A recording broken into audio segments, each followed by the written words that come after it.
네 가지의 재앙은 고통스럽기는 했지만 몸과 재산은 건드리지 않았습니다.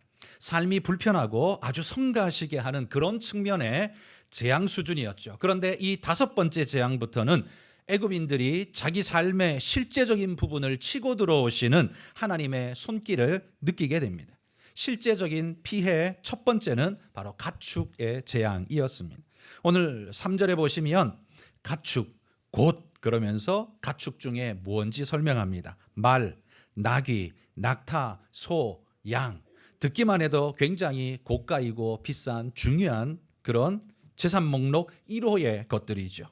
여기 본문에 가축이라고 쓴 이 히브리어 원어 단어는 미크네라고 쓰고 있는데 놀랍게도 이 미크네라는 단어의 뜻이요, 소유, 재산 이런 뜻이라고 합니다. 그러니까 소유, 재산이라는 단어를 가축에다가 사용했다는 건 무슨 의미겠습니까? 이 가축이 그들 재산의 가장 중요한 대표 재산이라는 이야기이죠. 여러분, 그도 그럴 것이 우리나라의 6, 70년 전만 해도 우리나라는 농경사회였습니다. 그때의 재산 목록의 부동의 1위는 소였습니다. 소. 농사 일을 돕는 일소야말로 농가 재산의 1호 목록이었죠. 그런데 여러분, 6, 70년 전만 해도 목록 1호가 소였던 것처럼, 그런데 3,400년 전이면 어떻겠습니까? 더더욱 그러하지 않겠습니까? 그런데 바로 이 재산 목록 1호를 하나님이 쳐버리셨다는 겁니다. 그건 그 가족 경제가 파탄이 났다라는 소리일 것이고, 이게 한 가정만 그렇게 된 게 아니라 애굽의 모든 가정이 다 그렇게 되어 버렸다면 이것은 국가 경제가 파탄 났다는 소리일 겁니다. 애굽이라는 나라는 워낙 강성한 군사력을 가진 나라이지만 사실 군사력은 언제나 경제력 바탕 위에 세워지는 것이죠. 그러니 경제력이 무너지면 군사력도 같이 무너질 수밖에 없고 그 대내외적인 영향력이 완전히 쪼그라들 수밖에 없는 것이 현실이죠. 그러니 여러분, 하나님께서 이 다섯 번째 재앙으로 가축 전염병을 내려서 그들의 가장 중요한 재산 목록 1호를 치셨다는 건, 와, 소들이 너무 힘들겠다, 이 정도의 이야기가 아니죠. 이건 뭐냐 하면 나라의 허리를 꺾어버렸다는 것과 마찬가지입니다. 나라가 거의 부도날 지경에 이르게 되면 이건 뭐 허리를 꺾어버린 것과 마찬가지죠. 자, 이런 일이 벌어지면요, 제일 먼저 동요하는 것은 백성들의 마음입니다. 민심이 동요하게 되죠. 그리고 민심이 흔들리면 국가는 유지될 수가 없습니다. 애굽의 자존심을 앞세워서 바로를 지지하던 그 백성들도 자신들의 가정 경제가 파탄이 나고 국가 경제가 파탄날 상황에 이르르자 그들은 마음이 돌변해서 분노할 수밖에 없었습니다. 바로가 쓸데없이 고집을 끝까지 부려서 이스라엘을 붙잡아 뒀기에 이런 일이 벌어진 것 아니냐라면서 바로에게 원망을 쏟기 시작했다라는 거죠. 아마 우리가 모르긴 몰라도 아마 이때부터 애굽 백성들 안에는요, 바로 앞에서는 말을 못할지 몰라도 다들 뒤에서 수군거리면서 이렇게 말했을 거예요. 야, 이스라엘 저 빨리 내보내야 돼. 저놈들이 있으면 저 그들의 신 여호와가 우리를 계속 이렇게 칠 텐데 지금 우리 집에 소 어제도 한 마리 또 죽었어. 이러면서 아마 서로 이야기를 하지 않겠습니까? 그러니 백성들 속에 들불처럼 퍼져나가는 그 불만과 원성을 아마 이 바로는 두려웠을 겁니다. 그런데 이 다섯 번째 재앙도요, 하나님이 내리실 때에 이 말로 시작합니다. 내 백성을 보내라 라는 경고의 말로 시작합니다. 이건 하나님이 내리시고 있는 이 재앙의 목적이 무언가를 말해주는 거죠. 이 재앙은 너희가 내 백성을 억압하고 구류하기 때문에 내리는 재앙이다 라는 거죠. 2절에 보시면 이렇게 말합니다. 네가 만일 보내기를 거절하고 억지로 잡아두면, 이렇게 말합니다.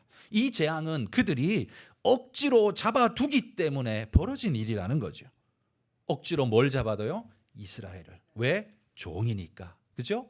그러나 여러분, 이스라엘은 원래 종이 아닙니다. 이스라엘이 애굽 땅에 어떻게 들어갔는지 잘 아시죠?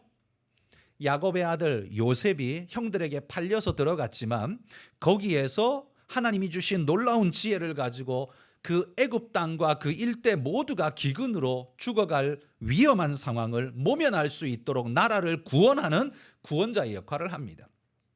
그러니 바로가 너무 좋아서 너는 왕 바로 밑에 너는 총리가 되어서 모든 것을 관장해라.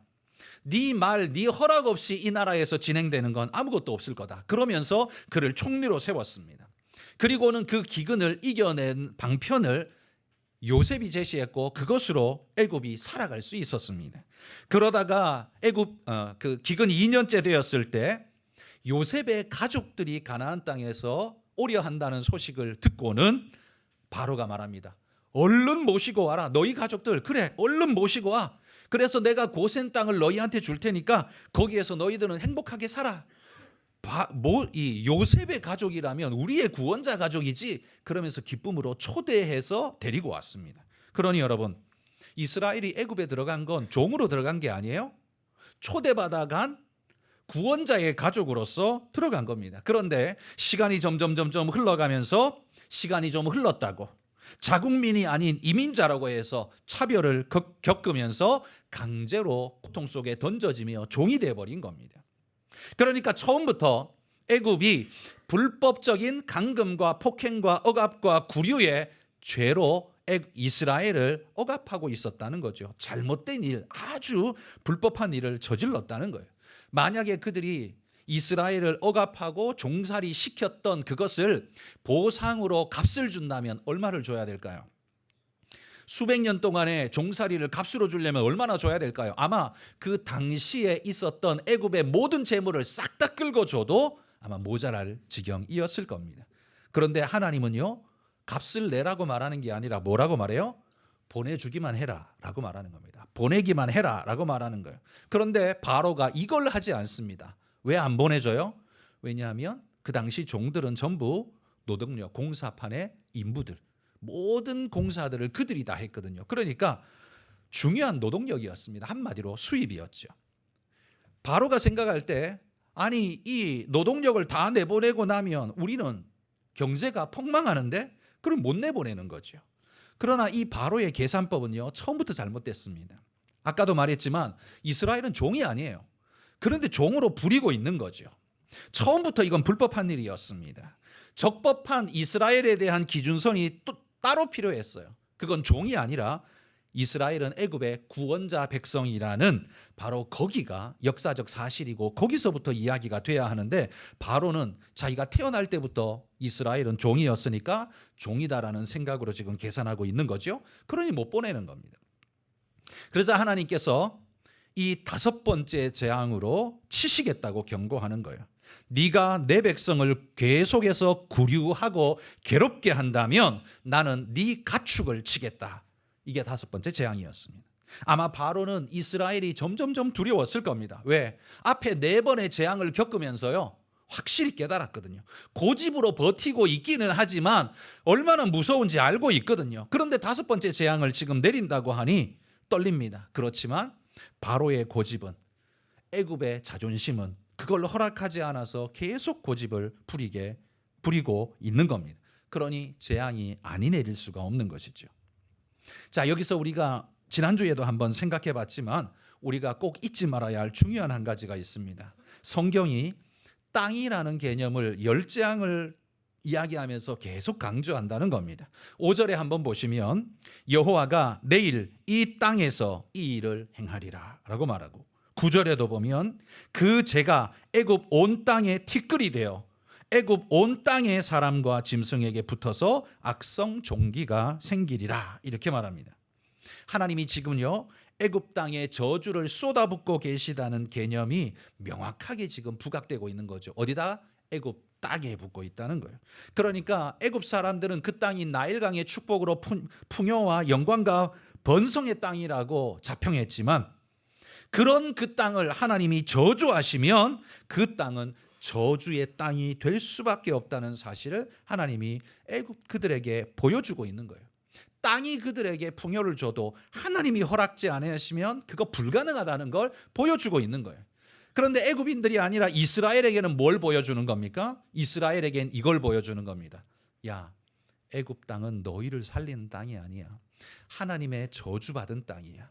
너희는 이 땅을 나가야 돼.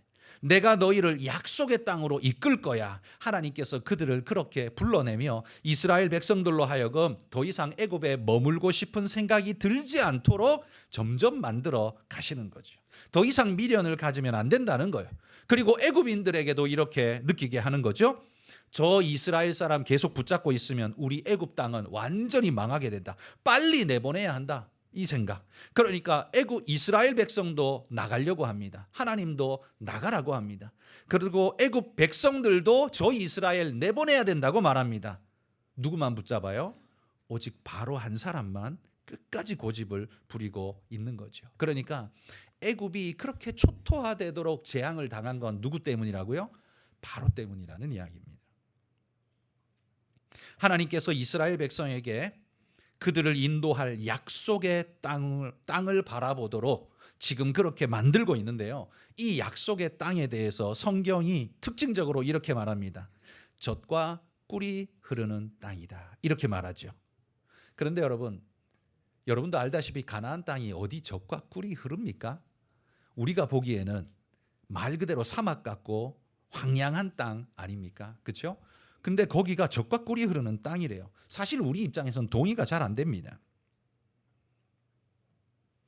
그런데 이 젖과 꿀이 흐르는 땅이라는 말은요, 그 땅이 젖과 꿀을 낸다기보다는 그 의미가 뭐냐 하면 하나님께서 젖과 꿀을 흘려보내 주시겠다라는 말씀이 바로 그 의미라는 겁니다.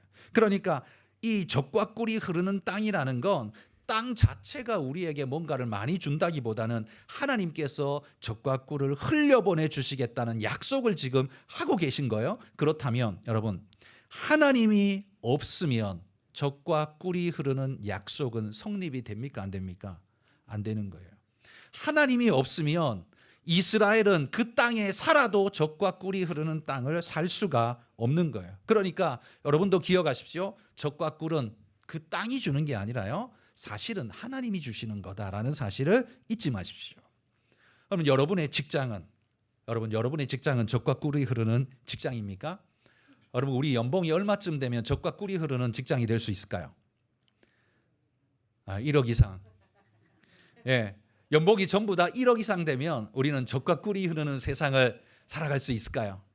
아마 그렇게 되면요, 물가도 어마무시하게 올라갈 겁니다. 그래가지고 체감적으로 별로 그렇게 크게 느껴지지 않는 상태가 되어버릴지 모릅니다. 그 젖과 꿀은 도대체 우리가 언제 달성할 수 있을지 잘 모르겠습니다.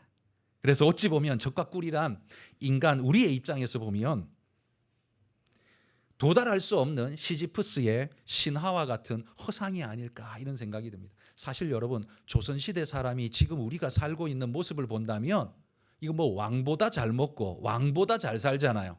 그런데도 불구하고 우리는 뭐라 그래요? 늘 불평하잖아요. 만족이 없잖아요. 젖과 꿀이 뭐야? 젖과 꿀이 없어. 그러면서 우리는 그렇게 살잖아요. 그러니까 인생에게는요, 만족함이 없으면 절대로 젖과 꿀은 없습니다. 젖과 꿀은 그 땅이 아무리 많이 줘도 모자란 거고 하나님이 주셔야 됩니다.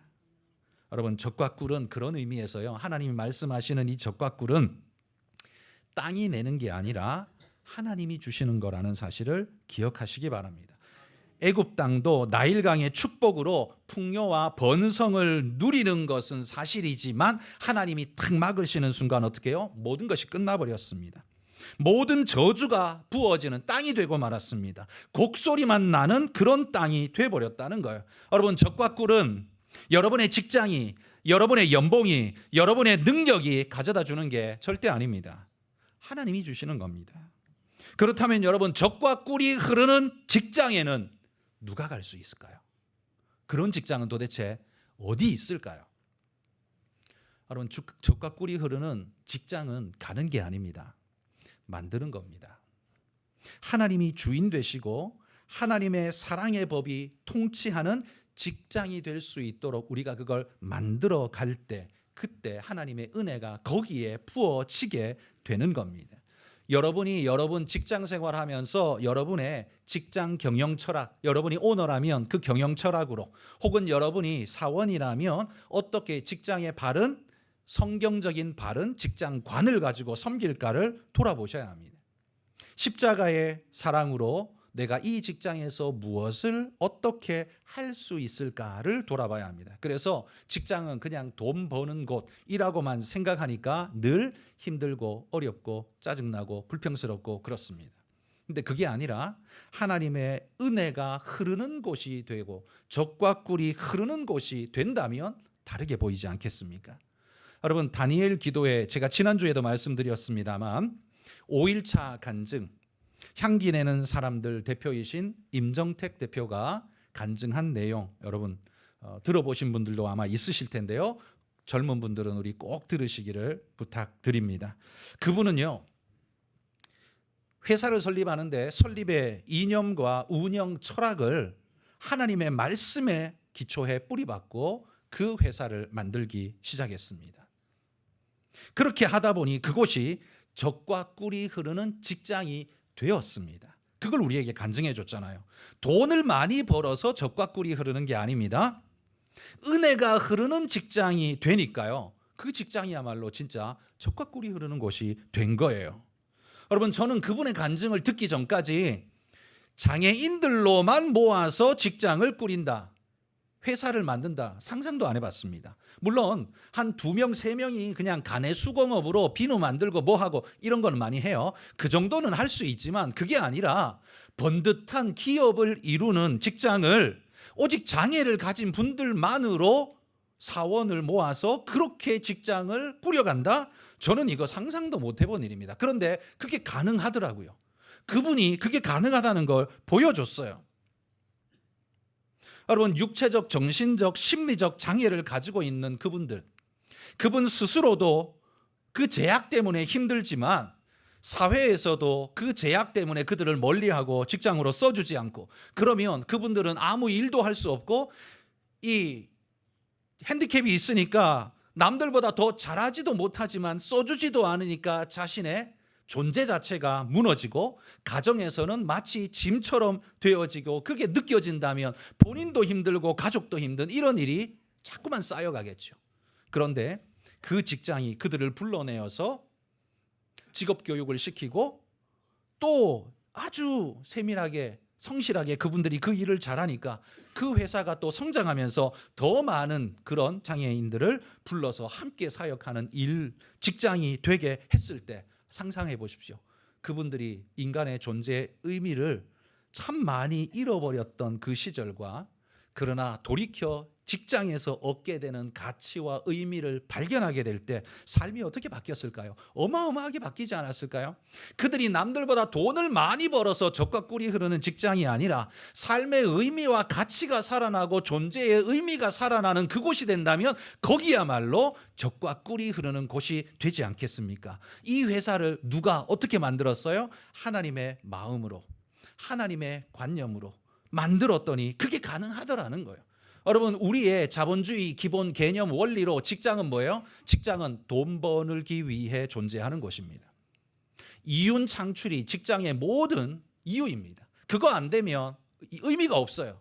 그렇잖아요? 그러나 그리스도인들마저도 직장을 그렇게 받아들이고 그렇게 산다면 세상의 소망이 어디에 있겠습니까? 우리는 물론 직장을 통해서 이윤 추구를 합니다. 그건 당연히 해야 되는 거고 있어야만 가능해요. 그러나 돈 벌기 위해서 단순히 간다, 직장 갈 때 가슴이 뛰십니까? 하나도 안 뛸 겁니다.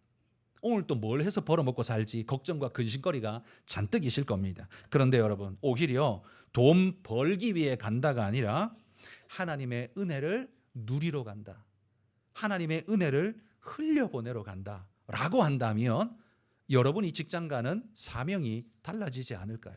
그러면 하나님이 내게 오늘 어떤 일을 만나게 하고 어떤 일을 하게 하실지 기대한다면 여러분, 여러분의 가슴은 좀 더 뛰지 않을까요? 찌들어 있던 모습과 다른 가슴 뛰는 모습으로 직장에 갈 수 있다면 여러분의 직장은 적과 꿀이 흐르는 직장이 될 것입니다. 우리 모두는 바로 이런 사명을 받아들고 살아가는 존재라는 말입니다. 하나님이 우리에게 오늘 이렇게 말씀하시는 것 같습니다. 네가 사는 모든 곳에서 하나님의 적과 꿀이 흐르는 땅이 되게 하라. 그곳을 함께 살아가는 모든 이들이 하나님의 적과 꿀에 흠뻑 젖게 하라. 여러분, 여러분의 그것을 여러분 주변에 있는 이들이 함께 누린다면 그분들이 하나님을 생각하지 않을까요? 하나님의 은혜를 기억하게 되지 않을까요? 그러면 믿음으로 나아가야겠다. 나도 교회 가봐야 되겠다는 생각을 하지 않을까요? 이거보다 더 좋은 전도는 없습니다. 이거보다 더 좋은 전도는 없습니다. 여러분이 하나님 때문에 가슴이 뛰면 여러분 옆에 있는 분들도 하나님 때문에 가슴이 뛸 줄 믿습니다. 여러분이 오너가 아니라서 직장 전체를 어떻게 못한다 해도 상관없습니다. 여러분의 직장 사무실에 앉아있는 그 자리에서부터 향기가 뻗어나가게 하시기를 바랍니다. 많은 사람들이 이러쿵저러쿵 궁시렁궁시렁 욕하고 뒷담화하고 뒷돈 챙기고 엉뚱한 짓하고 꼼수 부릴 때, 그럴 때 여러분은 정직한 은혜를 흘려보내고 정직한 위로와 격려를 흘려보내고 성실과 열심으로 살아낸다면 여러분 주변에 있는 사람이 여러분이 있는 그 땅은 구별된 땅으로 보일 겁니다. 마치 고센 땅에 재앙이 내리지 않은 것처럼 구별된 곳처럼 아마 그렇게 보이게 될 겁니다. 그러면 여러분에게 찾아와서 묻겠죠. 당신의 그 삶은 무엇 때문에 가능한 겁니까? 여러분, 그게 가장 좋은 전도 아니겠습니까? 여러분, 우리가 그렇게 살아갈 수 있기를 축복합니다. 이 가축과 관련된 애굽의 신들이 또 많이 있습니다. 지금 열장하면서 애굽 신들 되게 많이 이야기를 드리고 있는데요. 이 황소의 신이 있습니다. 이름이 아피스라는 황소의 신인데요. 저기 저 황소는 뿔 사이에 보시면 원형판이 이렇게 들어있죠. 그게 뭐냐면 태양을 의미하는 태양의 원판입니다. 태양신 라를 상징하는 원판이 그 안에 들어있고 그 앞에 뭔가 뾰족뾰족하니 또 튀어나와 있죠. 여러분, 애굽 바로의 이마 앞에 뭐가 있었어요? 뱀이 있었죠. 예, 독수리도 있었고 뱀도 있었어요. 바로 그 뱀을 워젯이라고 불렀습니다. 뱀신이에요. 애굽을 보호하는 뱀신. 그러니까 이 황소의 신 아피스는요, 힘과 풍요를 상징하는 소의 형상에다가 태양신 라의 특징, 그 태양 원판을 더해서 애굽을 보호하는 뱀신 워제트까지 결합해서 애굽을 지키고 보호하며 풍요롭게 해달라는 애굽인들의 그 기원이 그 안에 녹아있는, 바램이 녹아있는 신앙, 그게 바로 이 아피스라는 신입니다. 황소의 신이에요. 그런데 애굽에는 황소의 신만 있는 게 아니라 또 암소의 신이 있어요. 이름이 뭐냐면 하토르라는 암소의 신입니다. 이 신들의 모양이 다 똑같은데 머리 위에 올라앉아 있는 것만 좀 다르죠? 저기 뿔은 암소의 뿔을 이야기하는 거고요. 그 안에 동그란 원판 또한 태양을 상징하는 겁니다. 이 하토르는 애굽인들이 그렇게 생각해요. 태양신 라의 딸이고 또 다른 태양신이 있는데 호루스라는 태양신의 아내라고 합니다. 그래서 그 머리에 암소의 뿔 사이에 태양의 원만을 담고 있습니다.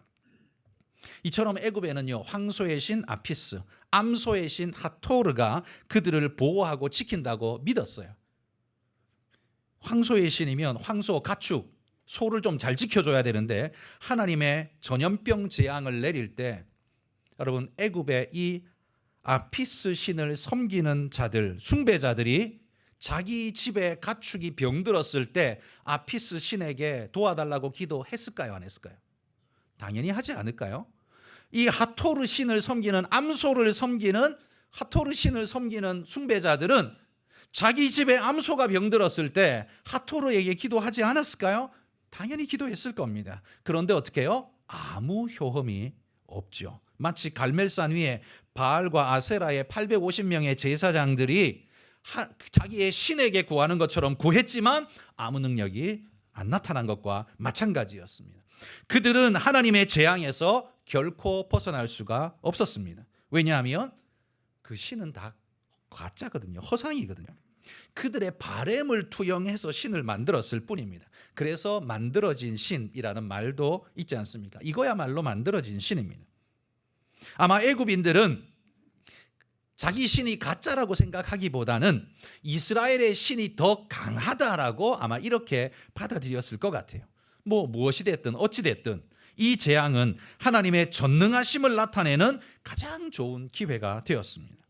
그들의 재물과 재산을 지켜주는 신, 그건 다 허상이며 그들이 아무리 노력하고 수고하고 재물을 모은다 해도 하나님이 한 번만 치시면, 하나님이 훅 불어버리시면 그 모든 것이 다 허상이라는 사실을 하나님이 오늘 우리에게 보여준다는 말이에요. 여러분, 오늘 우리 대한민국에 아피스나 하토르 신을 섬기는 사람은 없습니다. 그렇죠? 아피스나 하토르 신을 섬기는 사람은 없습니다. 그러나 대한민국의 모든 사람들이 돈의 능력을 의지하고 거기에 매여 살아가고 있는 것은 분명합니다. 돈을 숭배하며 살아가는 것은 분명합니다. 하나님께서 애굽의 재산 목록 1호인 가축을 치시는 것은 진정한 축복은 돈에서 오는 게 아니다, 하나님에게서 온다라는 사실을 분명하게 보여주시는 하나님의 사인 아니겠습니까? 그리고 예수 믿는 우리 그리스도인들의 존재 이유는 그런 하나님을 보여주고 나타내는 게 우리의 사명 아니겠습니까? 그런데 예수 믿는다는 우리가 더 돈에 전전긍긍하고 돈 벌기 위해서 수단과 방법을 가리지 않고 사악한 짓을 일삼기에 여념이 없고 다른 사람의 피눈물 흘리면서 돈 하나 착복해보겠다라고 그렇게 혈안이 되었다면 그건 뭐예요? 그게 바로 아피스를 섬기는 자이고 하토르를 섬기는 자이지 하나님을 섬기는 자가 아닙니다.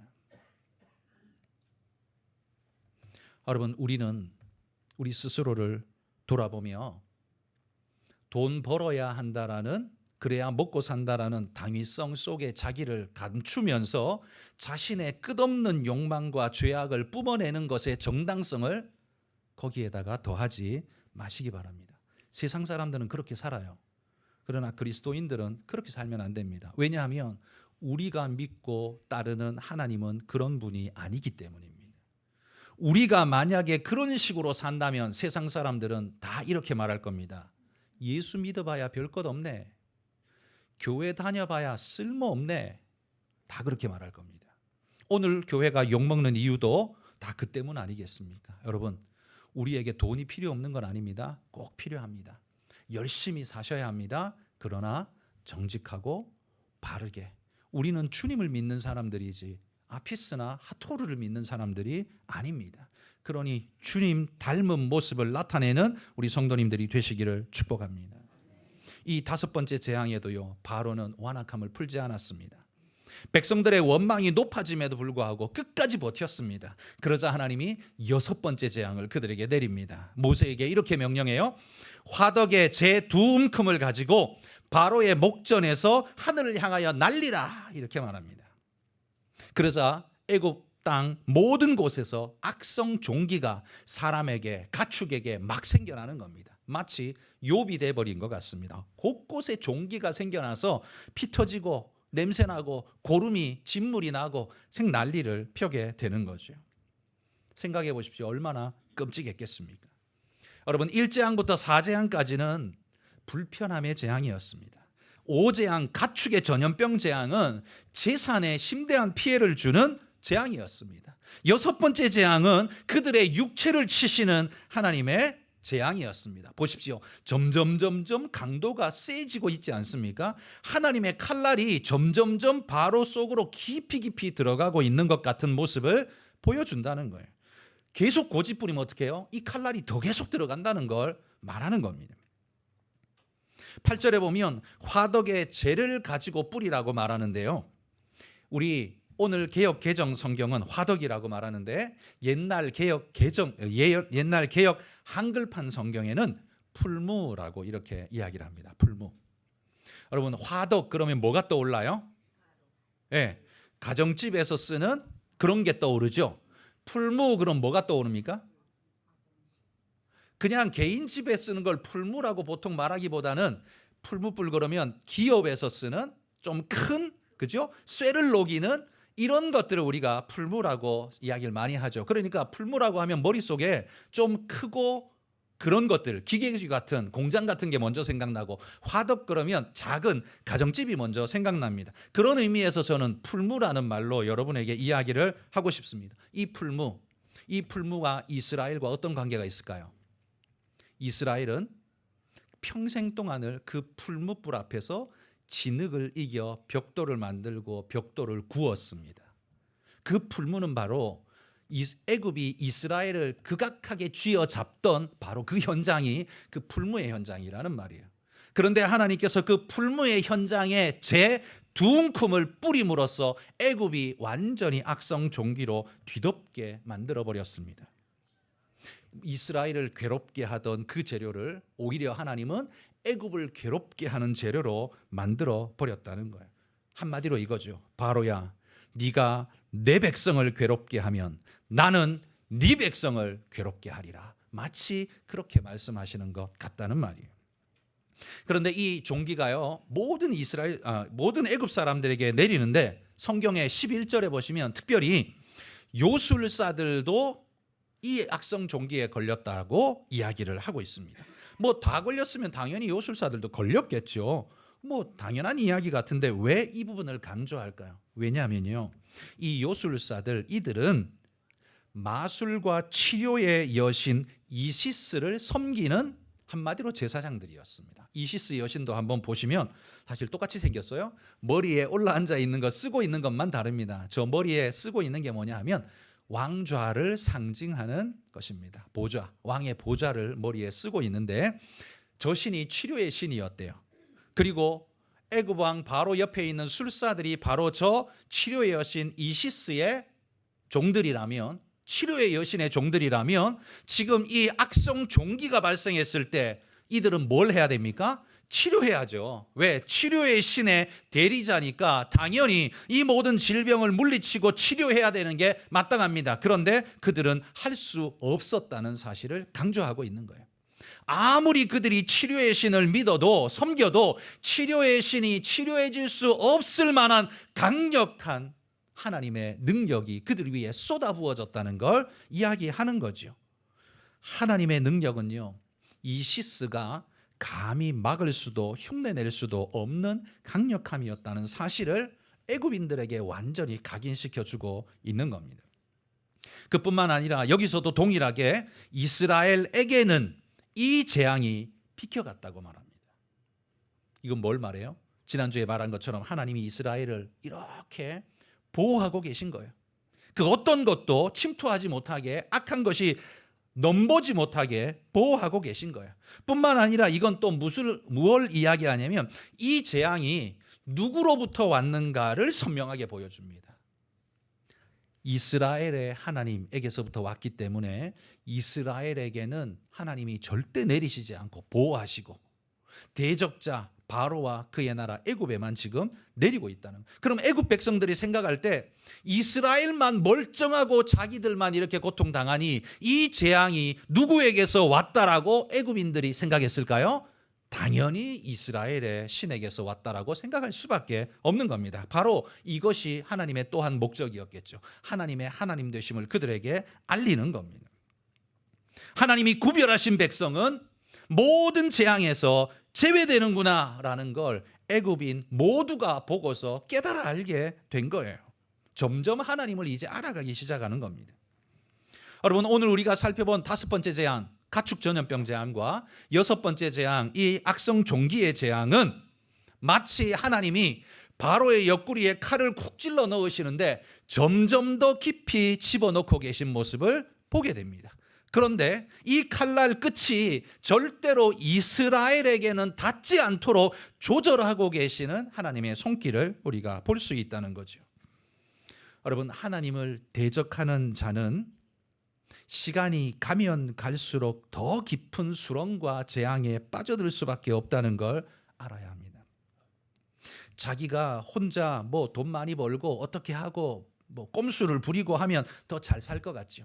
여러분, 돈 많다고 잘 사는 게 절대 아닙니다. 행복하지 않으면 그건 절대 잘 사는 게 아니에요. 돈이 우리를 행복하게 하지 않습니다. 여러분, 열재앙이 지금 점점점 깊어지는데 열재앙의 최고봉 하이라이트는 뭡니까? 장자의 죽음이죠. 장자의 죽음. 맞습니다. 애굽 땅의 열재앙은 장자의 죽음이 끝이에요. 그런데 여러분, 오늘 이 시대에 하나님이 하나님을 알리시고 보이시기 위해 우리에게 하나님이 명령하시고 보이시는데 이 재앙의 마지막은 장자의 죽음이 아니라 나중에 백보자 심판을 지나 지옥의 형벌이 그게 마지막입니다. 애굽에게는 이 10재앙이 끝이에요. 하나님을 보이는 목적이었으니까. 그러나 이 세상에는 하나님이 지금 뭐해요?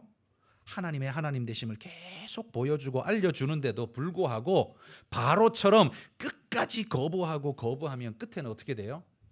갈 데가 한 군데밖에 없다고 지금 계속해서 이야기하는 겁니다.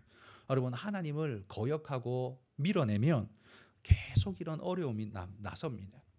우리 인생을 지으시니 온 세상을 창조하시니가 복 주시지 않으면 우리는 아무리 많이 모아도 그건 복이 되지 않고 화가 될 수 있습니다. 여러분, 은혜가 흐르게 하는 그곳, 그래서 젖과 꿀이 되게 하는 것, 그게 바로 우리의 행복의 동산, 행복의 길인 줄 믿으시기를 축복합니다. 여러분, 하나님이 우리를 지키고 보호하신다라는 것, 그래서 세상이 아무리 강하고 힘이 세고 우리를 어떻게 쥐고 흔들 것 같은 힘을 가지고 있다 할지라도 두려워하지 마십시오. 우리는 나약하고 작지만 하나님이 우리를 오늘도 보호하고 계시다는 사실을 기억하십시오.